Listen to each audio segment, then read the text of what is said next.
Olá, hoje nós vamos fazer um cordonê largo.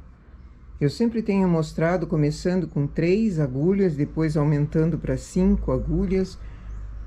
Acredito que tenha sido o máximo que eu fiz, com 5 agulhas. Aqui eu vou fazer com 10. Tem um inscrito no canal, Paulo, que perguntou sobre a função do primeiro parte acionado. Por que aciona um parte apenas? E eu acho que é uma dúvida razoável, pode ser que tenha outros inscritos também que queiram saber por que acionar um parte. Eu sempre digo o primeiro parte, mas pode ser também o segundo, só que é apenas um. Qual a função dele? Se eu aperto os dois ao mesmo tempo, as agulhas não vão trabalhar, percebe? Olha, deixa eu pôr um peso aqui. Com os 2 partes acionados, eu passo o carro e o fio fica por cima, ele não trabalha a agulha. Se eu aperto um parte, seja ele o último ou o penúltimo, uma carreira ele não trabalha, a outra carreira ele trabalha, então fica um fio por cima. Posso apertar o primeiro, eu costumo apertar o primeiro, porque da direita para a esquerda trabalha a carreira e da esquerda para a direita o fio fica por cima. Então, tanto faz eu apertar um ou outro, mas é apenas um. Aqui eu vou fazer com uma largura de 10 agulhas, mas sempre é bom testar na tua máquina, porque máquinas variam. Algumas máquinas têm gosto próprio, elas não querem trabalhar tantas agulhas assim e pode ser que o fio enrosque com 10 agulhas. Mais largo ainda, pode ser que enrosque mais facilmente ainda nessas escovinhas dentadas, nessas escovinhas que tem embaixo do carro, pode ser que enrosque ali esse fio que sobra por cima das agulhas. Então, sempre é bom testar na tua máquina, porque isso é uma particularidade de cada uma. Vamos trabalhar esse cordonê largo para servir como alça, por exemplo.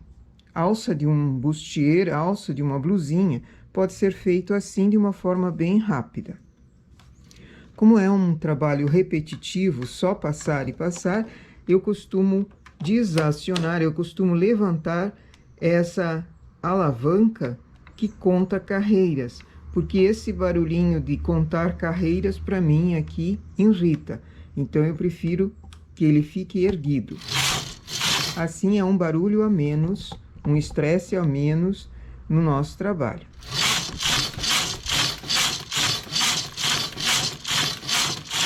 Dá para perceber que ele já vai juntando as 2 pontas, ele vai se fechando, mas não fecha tanto quanto se fossem 5 agulhas ou 3 agulhas. Com 3 agulhas ele praticamente fica um rolinho, ele se enrola todo. Com 10 agulhas nós precisamos de mais uma técnica.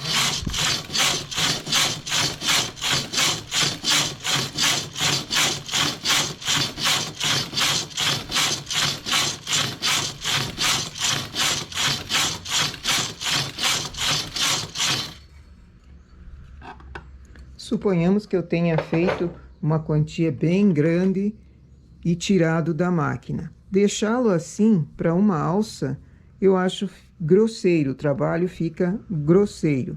Apesar dele quase se entortar, eu ainda quero mais um detalhe. Com o remalhador, pego 2 carreiras para trás da palheta e 2 carreiras dentro da palheta e vou puxar. Agora é só de 2 em 2 que eu vou remalhando.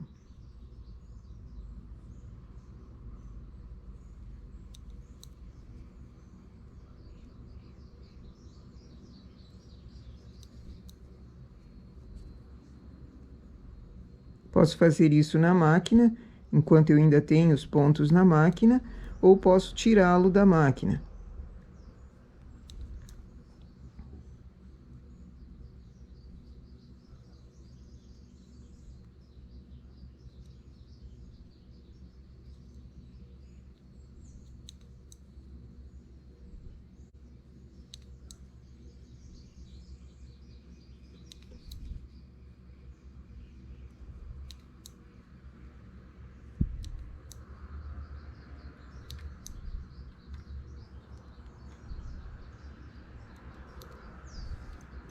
Assim ele fica fechado.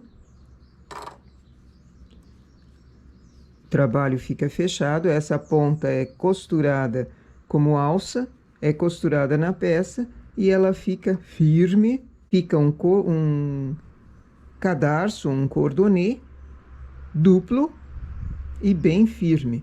Como alça, serve perfeitamente.